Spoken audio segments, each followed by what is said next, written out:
DD news Himachal द्वारा प्रसारित किए जा रहे इस विशेष कार्यक्रम में एक बार फिर आप सभी का स्वागत है। दोस्तों, मैं कुलदीप फेरान और आज हम आ चुके हैं मंडी जिला के द्रंग विधानसभा क्षेत्र में हिमाचल प्रदेश की राजनीति के दिग्गज और कांग्रेस के वरिष्ठ नेता, पूर्व विधानसभा अध्यक्ष एवं पूर्व में रहे हुए मंत्री कौल सिंह ठाकुर जी। सर, आपका इस कार्यक्रम में बहुत बहुत स्वागत और दूरदर्शन से बातचीत करने के लिए आपका बहुत बहुत धन्यवाद। बहुत धन्यवाद आपका। किस तरह से आपका अनुभव रहा है और आपका पारिवारिक जीवन और शिक्षा शुरुआती दौर कैसा रहा? मेरा जन्म 23 नवंबर 1945 को बिजनी नामक छोटा सा गांव है जो मंडी शहर से 4 किलोमीटर दूर है, वहाँ पैदा हुआ। प्राथमिक शिक्षा मैंने विजय हाई स्कूल मंडी से ग्रहण की और मैं स्कूल में जो है पहली से लेकर के 10वीं तक स्कूल का मॉनिटर भी रहा। उसके साथ साथ एनसीसी का कैडेट भी रहा। फिर मैंने कॉलेज में प्रवेश किया 1963 में।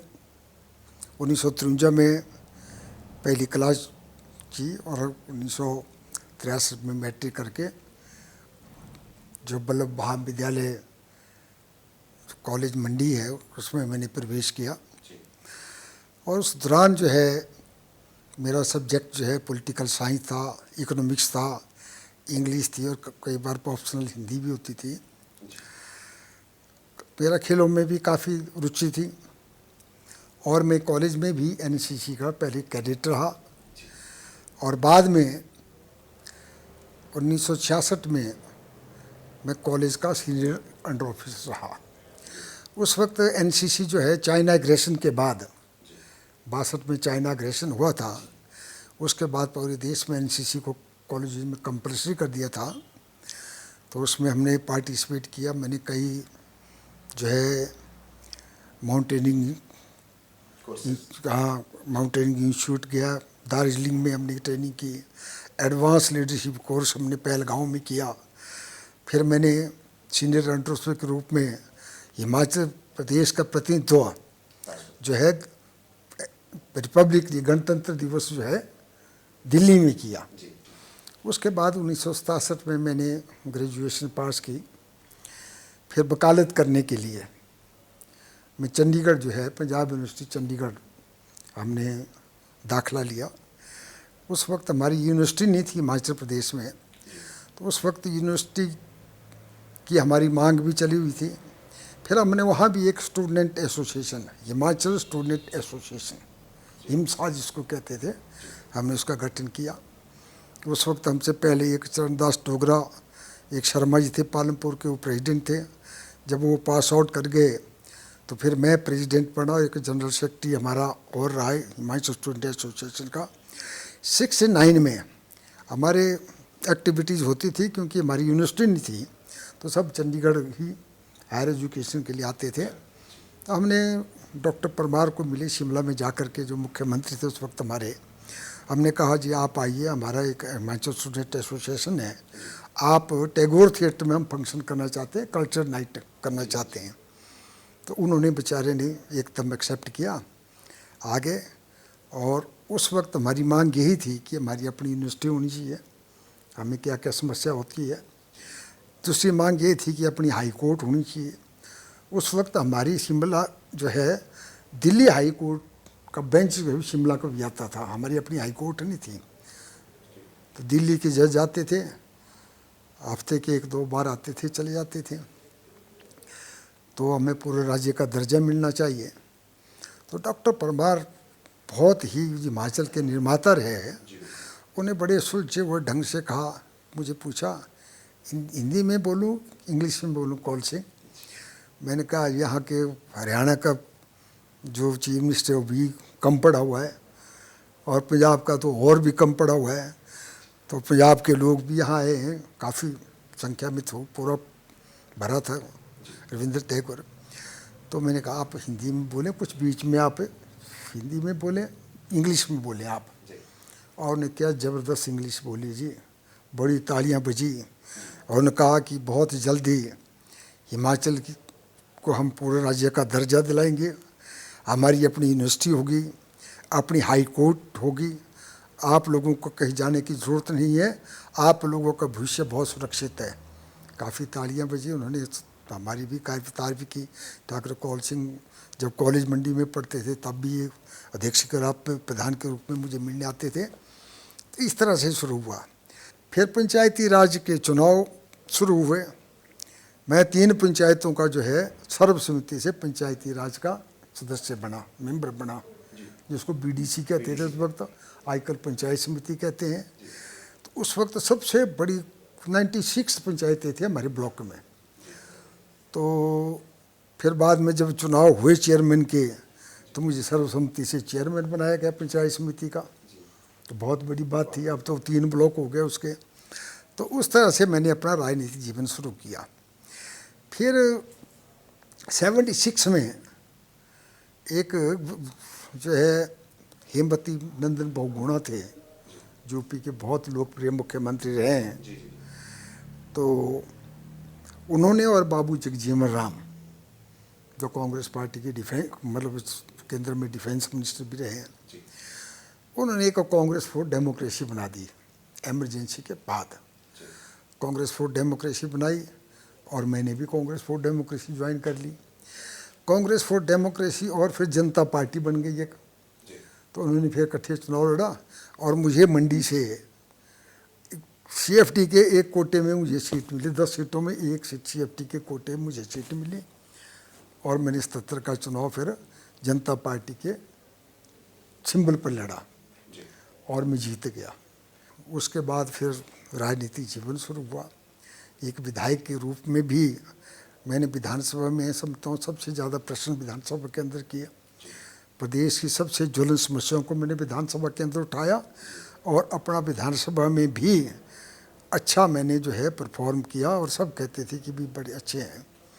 हमारे 77 से 82 में चुनाव हुए, ठाकुर रामलाल जी मुख्यमंत्री बने। तो वो भी बहुत प्यार करते थे मुझे, जो मैं कहता था वो देते थे। मेरे कॉन्स्टिट्यूंसी में पूरा उन्होंने फीड किया। फिर 83 में श्री वीरभद्र सिंह जी हिमाचल के मुख्यमंत्री बनाए और वीरभद्र सिंह जो है 8 अप्रैल 1983 में जो है हिमाचल के मुख्यमंत्री बने और उन्होंने मुझे उस वक्त जो है उपाध्यक्ष हिमाचल प्रदेश योजना बोर्ड का बनाया, कैबिनेट स्टेटस दिया। फिर उन्होंने विधानसभा भंग कर दी और विधानसभा भंग करके फ्रेश इलेक्शन कराए और रिकॉर्ड बहुमतों से भाजपा के 8 विधायक रह गए थे और हम जो है 60। तो इस तरीके से उस वक्त फिर मुझे उन्होंने, वीरभद्र सिंह जी मुख्यमंत्री थे, उन्होंने मुझे जो है health, family welfare, medical education, law and justice and parliamentary affair का जो है इंडिपेंडेंट तौर पे मंत्री बनाया। उस वक्त हमने बहुत विस्तार किया स्वास्थ्य विभाग में। अगर इन्हीं वर्षों की हम बात करें, इस विकास कार्य जो आपने गिनाए हैं, वो जो आपने किए हैं, उनकी अगर हम बात करें, उनकी भूमिका की अगर हम बात करें, तो विभिन्न मंत्रियों के साथ आपने काम किया है, खुद मंत्री बनकर आपने काम किया है। इन विकास कार्यों के बावजूद इस वक्त जो विपक्ष है वो ये आरोप लगाता है कि कांग्रेस ने कुछ भी नहीं किया बीते वर्षों में। तो आप कैसा महसूस करते हैं जब ये आरोप आप और आपकी पार्टी पर लगाया जाता है? ऐसे ये बड़ा हास्यपद है कि कांग्रेस ने कुछ नहीं किया। हिमाचल का अस्तित्व कांग्रेस पार्टी की वजह से आया। 30-31 रियासतों को मिला करके 15 अप्रैल 1948 को हिमाचल प्रदेश बना, अस्तित्व में आया। और उस वक्त ये जनसंघ, जो आजकल बीजेपी कहते हैं, ये जनसंघ के नाम से जाने जाते थे, वो चाहते थे हिमाचल प्रदेश को पंजाब में लाया जाए ताकि हिंदुओं की संख्या पंजाब में बढ़ाई जाए। लेकिन डॉक्टर परमार वगैरह एक कमीशन बैठा, जवाहरलाल नेहरू ने कमीशन बैठाया कि क्या अस्तित्व में रहना चाहिए या पंजाब में बनाना चाहिए। तो 3 मेंबर थे उसमें। 3 मेंबरों में 2 मेंबरों ने कहा कि नहीं, इसकी जो है बहुत छोटा है, ये इसको पंजाब में लाया जाए। उस बात पर डॉक्टर परमार ने, कैबिनेट ने पूरी इस्तीफा दे दिया, जवाहरलाल नेहरू को मिले। और एक था उसमें मेंबर जो जस्टिस बॉम्बडन, उसने कहा कि नो, हिमाचल का अलग भाषा है, अलग तहजीब है, अलग कल्चर है, इसको अलग रहना चाहिए। तो हम आभारी हैं जवाहरलाल नेहरू के जिनने फिर कहा कि उनकी कमीशन की रिपोर्ट को रद्द करके उन्होंने कहा कि नहीं, हिमाचल का अलग अस्तित्व रहेगा और हिमाचल को part C state union territory का रूप दे दिया। और हिमाचल प्रदेश का जो आज विकास हुआ है, अगर हम देखें हिमाचल प्रदेश की साक्षरता दर 6 से भी कम थी। आज हिमाचल प्रदेश की साक्षरता दर जो है काफ़ी 50-90 लगभग पहुंचने वाली है। तो इस तरह हिमाचल प्रदेश से 6 राज्य, जब हिमाचल बना 6 शहरों में बिजली थी, आज हर गांव में बिजली है, हर घर में बिजली है। कांग्रेस पार्टी की बदौलत हुआ है। बहुत कम सड़कें थी, आज कांग्रेस पार्टी की बदौलत जो है हर पंचायत सड़कों से जुड़ी है, हर बड़े बड़े गांव सड़कों से जुड़े हैं। अब कुछ छोटे छोटे गांव बचे हैं, उनको जोड़ने का प्रयास करेंगे। जो जो सरकारें आई, चाहे कांग्रेस की आई चाहे बीजेपी की आई, सब सरकारों ने काम किया है। हम ये नहीं, हमने क्या आलोचना करते हैं, हम इनकी तरह नहीं है जो अपोजिशन बीजेपी कहती है कांग्रेस ने कुछ नहीं किया है। कांग्रेस ने सब कुछ किया है। अब ये हमारी सरकार बनी, अब मैं जीत जाता तो 9वीं बार जी होना था मैंने विधायक, और शायद सोनिया गांधी ने मेरे बारे में बहुत सोच रखा था, लेकिन द्रंग के लोगों ने थोड़े से वोटों से हरा दिया ओवर कॉन्फिडेंस करने, और आज हम बाहर हो गए। लेकिन आज जो है हमारे ठाकुर सुखविंदर सिंह सुक्खू चीफ मिनिस्टर बने हैं। जब मैं कांग्रेस पार्टी का अध्यक्ष था, वो मेरे साथ जनरल सेक्रेटरी 2 बार रहे और अच्छे जनरल सेक्रेटरी के रूप में मैंने काम किया। अब कोशिश को उनकी पूरी है कि जो गारंटियाँ कांग्रेस पार्टी ने 10 गारंटियाँ दी है, उन गारंटियों को ये बीजेपी वाले कहते हैं जी गारंटियाँ पूरी नहीं हुई। भाई हम उनसे पूछना चाहते हैं, आपने जो चुनाव घोषणा पत्र दिया था आप कौन सा पूरा किया? 5 साल का मौका होता है, अभी तो 14 महीने में हमने 5 गारंटियाँ पूरी कर दी। ओपीएस ओल्ड पेंशन बहाल कर दी हमने, लोगों को मिल रही है, जो रिटायर हो गए उनको पेंशन दे रहे, नहीं तो बेचारे उनको कुछ नहीं मिलता था। इसी तरह से एक स्टार्टअप योजना राजीव गांधी स्टार्टअप योजना की है कि कोई भी नौजवान, पढ़ा लिखा नौजवान अगर कोई टैक्सी, इलेक्ट्रिक टैक्सी खरीदना चाहते हैं, बस खरीदना चाहते हैं, उसके लिए सब्सिडी और बिना 1% पर जो है उनको लोन दिया जा रहा है। और तीसरी तरफ गोबर, हमने कहा था 2 रुपये किलो खरीदेंगे, उसका रेट बढ़ा करके हमने 3 रुपये कर दिया है। और उस तरह के अपने एक और मिनिमम समर्थन मूल्य जो है वो भी कर दिया। दूध जो है बड़े मुश्किल 32-33 रुपये में था, आज गाय का दूध का रेट 45 रुपये कर दिया और भैंस का 55 रुपये कर दिया है। एक समर्थन मूल्य है करने का किया हुआ है। और उसके साथ ही महिलाओं को 1500 रुपये महीने देने का है। लाहौल स्पीति में शुरू हो गया है, उनको लोग महिलाओं को मिल रहा है। अब हमने यहाँ शुरू किया, पूरे हिमाचल प्रदेश में है, उसके लिए 800 करोड़ का प्रबंध भी किया हुआ सरकार ने। लेकिन हमें बड़े अफसोस है कि जो भारतीय जनता पार्टी की विपक्ष के नेता हैं, पूर्व मुख्यमंत्री जयराम ठाकुर जी और डॉक्टर बिंदल, वो जाकर इलेक्शन कमीशन का ये फार्म भरने बंद करो जी, ये पैसा भेजना बंद करें, और वो बंद कर दिया। पर इलेक्शन कमीशन ने कहा कि नहीं नहीं कोई नहीं भर सकते फार्म। फिर हमने इलेक्शन कमीशन के पास कांग्रेस पार्टी गई कि क्या आप कहते उधर तो जब कुछ वहाँ मध्य प्रदेश में सब पैसा दे रहे हैं, वो हम तो फार्म भर रहे हैं। फिर उन्होंने कहा कि फार्म भरने को रोक नहीं है, फार्म भरो। तो इसलिए मुख्यमंत्री ने कहा है कि हम जो है अप्रैल और मई का सभी हिमाचल की महिलाओं को 2 महीने का 3-3 हज़ार रुपया जो है जून महीने में देंगे, जैसे आचार संहिता खत्म होगी। तो सारे 5 तो हमने वायदे पूरे कर दिए हैं, और 5 वायदे की बात है। अभी हमारे पास 3.5 साल से ज़्यादा समय है, पूरे वायदे पूरे करेंगे। और मैं इस बात को मान करके चलता हूँ कि जो वायदे हम वोटरों को अपने चुनाव घोषणा पत्र में गारंटी के रूप में देते हैं, वो वायदे सरकारों को पूरे करने चाहिए, ये हम कहते हैं। सर, अभी बातों बातों में आपने कहा कि आप 8 बार जो है चुनाव लड़ चुके हैं अपने विधानसभा क्षेत्र से, आप विभिन्न पदों पर रहे, आपने छात्र राजनीति से जुड़ करके उस स्तर से उठ करके आप बेस्ट पार्लियामेंटेरियन के अवार्ड तक पहुंचे। इस बीच में ये जो एक ललक थी इतने दिग्गज नेता होने की, उसके बाद जो एक ललक रहती है, क्या आप इस प्रदेश का प्रतिनिधित्व करने के लिए तैयार थे कांग्रेस की ओर से? और क्या आप मानते हैं कि आपकी हार की वजह भी वही रही होगी, या आपके जो दलगत में जो कांग्रेस के अंदर जो आपके मतभेद रहे हैं, क्या आपकी इस जिज्ञासा का कहीं उसमें कोई वजह हो सकती है? पूरा विश्वास था हमें भी, और हमारे कार्यकर्ताओं को विश्वास था कि जीतेंगे। जो जो हमारी मीटिंगें हुई, इतनी मीटिंगें हुई, आज तक किसी की इतनी मीटिंग नहीं हुई थी। आखिरी मीटिंग जो है एक अपने सचिन पायलट है हमारा जी जब चार इनके पिताजी मेरे राजेश पायलट बहुत अच्छे भाइयों की तरह थे। तो राजीव पायलट ने कहा, सचिन पायलट ने कहा कि भाई ऐसी मीटिंग मैंने कहीं नहीं देखी, इतनी ज़बरदस्त और जोश में, और उसी जोश ने मार दिया और लोग सो गए। और बीजेपी ने जो है रातों रात कोई पैसा तन धन बल के मुफ्त जो है हमारे लोगों को खरीद लिया और इस वजह से हार गए। तो हार तो हार ही, अब क्या किया जा सकता है। मंडी के क्षेत्र की अगर हम बात करें और लोकतंत्र का महापर्व जारी है, 18वीं लोकसभा के चुनाव बिल्कुल दूसरे चरण में चल रहे हैं।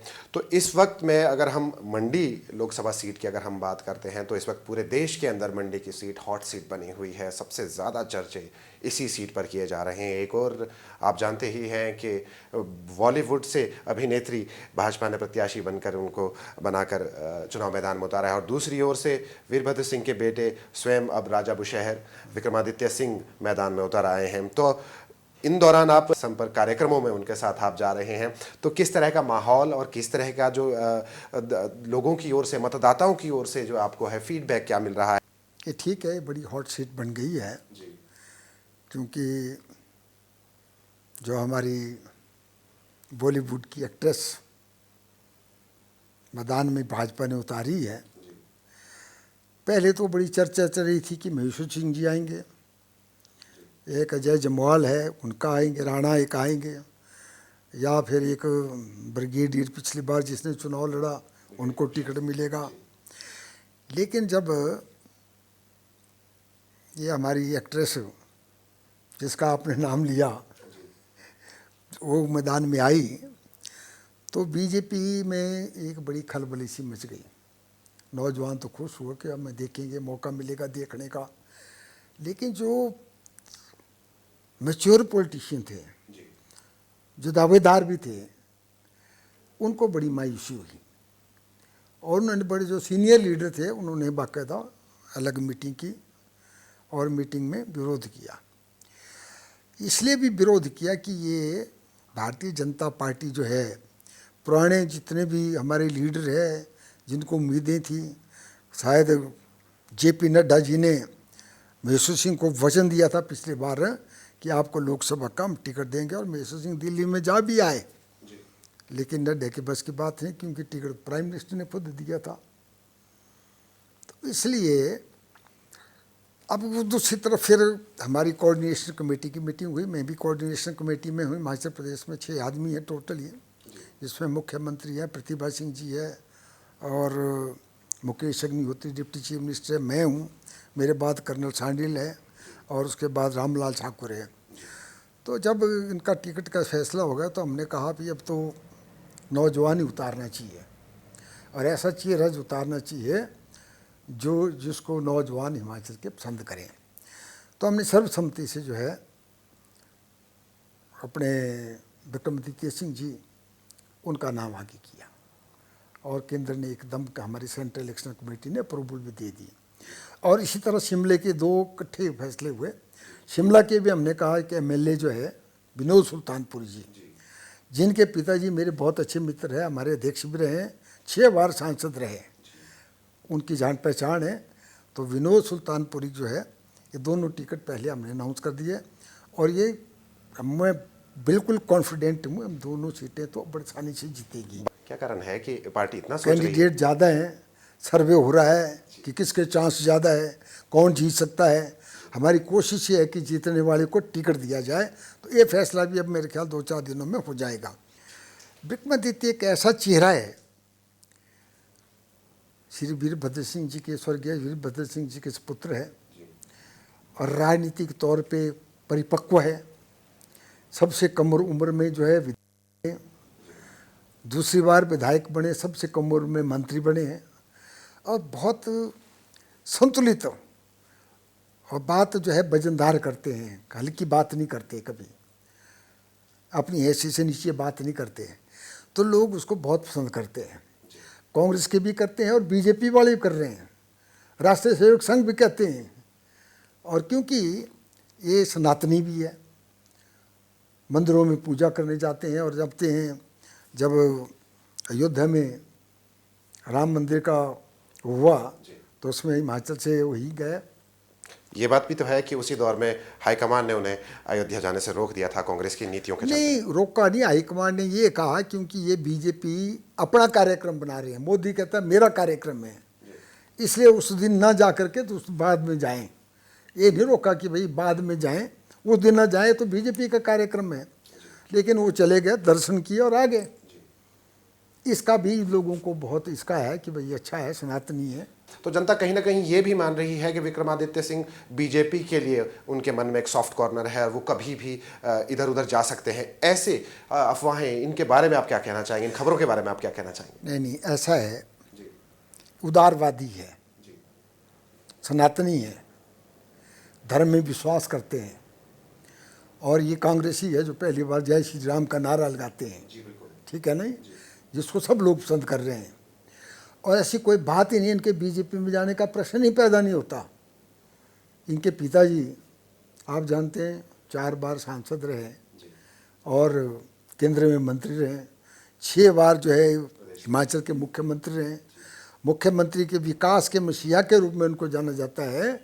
जहां डॉक्टर परमार को हिमाचल निर्माता कहते हैं, स्वर्गीय श्री वीरभद्र सिंह को हिमाचल के विकास का मसीहा कहते हैं।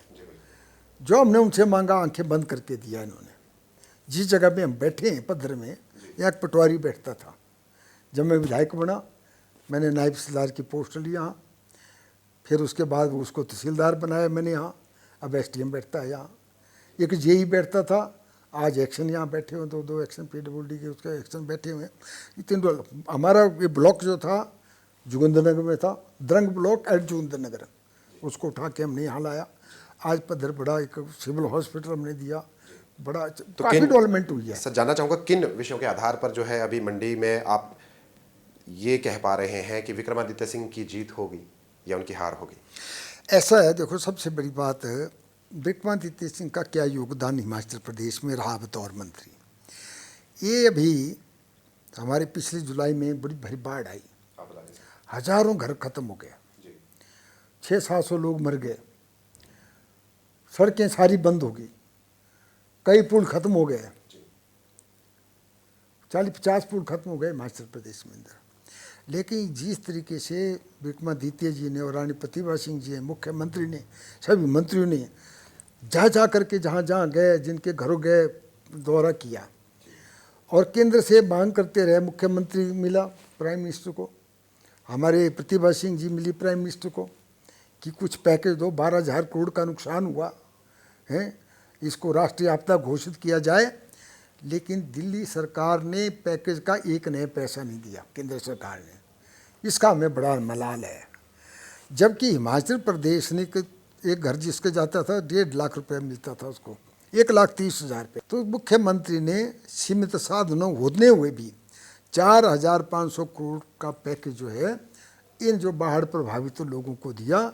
1,30,000 एक घर का जो है 7 लाख, एक घर जिसका गया 7 लाख दिया, चाहे बड़ा घर है चाहे छोटा घर है। सर, नेता प्रतिपक्ष भी हैं, आप ही के ही जिले से हैं, उनका कहना है कि केंद्र ने हिमाचल प्रदेश को आपदा के समय 1800 करोड़ रुपए की राशि दी है और उनका आरोप भी है कि प्रदेश सरकार जो है आपदा के बाद जो राहत राशि बांट रही है उसमें बंदर बांट कर रही है, उसमें अपने चहेतों को रुपए दे रही है। तो इस बारे में आप क्या कहना चाहेंगे? मुझे बड़ा इस दुख इस बात का है कि विपक्ष के नेता जयराम जी जो मुख्यमंत्री रह चुके हैं, जो फजूल खर्ची करने में सबसे रिकॉर्ड तोड़ा हिमाचल प्रदेश का, उनने फजूल खर्ची करने में, जहां हमारा कर्जा जो है आज तक हिमाचल प्रदेश का 2017 तक जो है 48,000 करोड़ का कर्जा था, जिसमें 11 साल 10 साल जो है धूमल जी रहे, 6 साल शांता कुमार जी रहे, सबको मिला करके अपने डॉक्टर परमार रहे, रामलाल जी रहे, वीरभद्र सिंह रहे। तो इसने अकेले में 5 साल में वो कर्जा जो है 75,000 करोड़ पहुंचा दिया और मुलाजिमों का एरियर नहीं दिया, महंगाई भत्ता नहीं दिया। तो इस तरह से फजूल खर्ची बहुत ज़्यादा इन्होंने की है। चल मैं इस बारे में कहना चाहता, लेकिन इनको पता ही नहीं है कि भाई ये 1800 करोड़ कहाँ आया, किसको दिया। कुछ तो हमारा हक बनता है, जो बाढ़ आती है तब भी नहीं, हो तो हर बार देते हैं, कुछ इनके वक्त का थोड़ा पैसा था 300-400 करोड़ रुपया, वो हमें मिला एरिया जो था। बाकी तो कोई पैकेज, एक नया पैसा भी बाढ़ पैकेज के रूप में केंद्र सरकार ने नहीं दिया। ये बात मैं दावे के साथ कह सकता हूँ और रिकॉर्ड के साथ कह सकता हूँ। तो ये कहते हैं 1800 करोड़, फिर कहते हैं फिजूल खर्ची 1800 करोड़ की। भाई कहाँ की 1800 करोड़ की खर्ची बताएं आप। अगर है तो सेंट्रल गवर्नमेंट की है, ये इनके पास ईडी है, सीबीआई है, क्या क्या नहीं, इनकम टैक्स इनके पास है। तो इस तरह से झूठे आरोप, झूठ बोल करके, ये भारतीय जनता पार्टी कुछ नेता जो है ना, झूठ बोलने में बहुत माहिर है और लोगों को झूठे आरोप लगा रहे हैं। अब जहाँ तक कंगना रनौत की बात है, वो हमारी बेटी की समान है, उनके पिताजी हमारे दोस्त भी हैं और उनके परदादा कांग्रेस पार्टी के विधायक रहे हैं, प्रजामंडल के सिपाही रहे हैं, आज़ादी की लड़ाई में हिस्सा लिया, जेलों के अंदर रहे हैं। अब कंगना रनौत को जो भी कैंडिडेट हो, उनको इतिहास का पता होना चाहिए, इतिहास क्या चीज़ है। कंगना रनौत कहती है, सर यहाँ सोशल मीडिया में कहती है आज़ादी तो 2014 के बाद मिली, उससे पहले तो भीख मांग करके ली, कहते हैं आज़ादी। तो ये तो है नहीं, उन स्वतंत्रता सेनानियों का अपमान है, अपने परदादे का अपमान कर रही है। फिर कहती है पहला प्रधानमंत्री जो है सुभाष चंद्र बोस रहे। कई किस्म की ऐसे बातें की और क्या, हमें इसका मतलब नहीं है। मुद्दे की बात यह है कि इतना नुकसान हिमाचल प्रदेश का हुआ है। कंगना रनौत एक बार भी, मनाली में सबसे ज़्यादा नुकसान हुआ, एक दिन नहीं आई, बॉम्बे से नहीं हिली। मंडी में नुकसान हुआ, उसके घर के पास बड़ा नुकसान हुआ, कट बहती है, तब नहीं आई। और उसने मीडिया में कहा है, रवीश कुमार ने पूछा उनसे, आप हिमाचल की बेटी है, राजपूत की बेटी है, आपको गर्व होता है? कहते नहीं नहीं, मेरा हिमाचल में कोई घर नहीं है, मेरा घर तो बॉम्बे में है, अपनी कमाई से बनाया हुआ है। जो हिमाचल का नाम लेने से शर्म जिसको लगती हो, हिमाचल की वो बेटी कैसे हो सकती है? आज कह रही है कि मैं हिमाचल की बेटी हूँ। दूरदर्शन से बातचीत के लिए, इस कार्यक्रम के लिए अपना समय निकाला, उसके लिए आपका बहुत बहुत धन्यवाद। और अंत में मैं आपसे चाहूँगा चलते चलते कि आप प्रदेश की जनता से अंत में क्या कहना चाहेंगे? मैं हिमाचल प्रदेश की जनता को यही कहना चाहता हूँ कि हिमाचल प्रदेश देवभूमि है और हिमाचल प्रदेश के जो है 98.5% लोग हिंदू हैं, सनातन धर्म में विश्वास करते हैं। हिमाचल प्रदेश को देवभूमि कहते हैं। इसलिए देवभूमि कहते हैं कि रामायण और महाभारत में जिन ऋषि मुनियों का वर्णन आता है, उन सब के मंदिर हिमाचल प्रदेश में मौजूद है। भाईचारे की भावना से हम रहते हैं और मैं इस बात को दावे के साथ कहता हूँ कि देवी देवता जो है हिमाचल प्रदेश के कांग्रेस पार्टी के साथ है और कांग्रेस पार्टी हिमाचल की लोकसभा की 4 सीटें जीतेगी और 6 जो उपचुनाव विधानसभा के हो रहे हैं उनको भी जीतेगी, क्योंकि जिन्होंने पार्टी के साथ धोखा किया है, हिमाचल की जनता उनको सबक सिखाएंगी। चलिए, बहुत बहुत धन्यवाद आपसे बात। थैंक यू जी, धन्यवाद। तो दर्शकों, ये था चुनावी गलियारों कार्यक्रम का आज का अंक। चुनावी गलियारों से आज हमने जाना नेता कौल सिंह ठाकुर जी से उनके अनुभव के बारे में और मंडी लोकसभा सीट पर किए जा रहे उन तमाम विषयों और मुद्दों के बारे में जानने की कोशिश की, जिनके आधार पर लोकसभा चुनाव में विक्रमादित्य सिंह और कंगना रनौत आमने सामने हैं। और कौल सिंह ठाकुर जी का दावा है कि प्रदेश की 4 सीटों पर कांग्रेस की जीत होगी। बहरहाल देखना ये होगा कि 4 जून को आखिर होता क्या है और जनता किसे अपना प्रतिनिधि चुनती है। नमस्कार।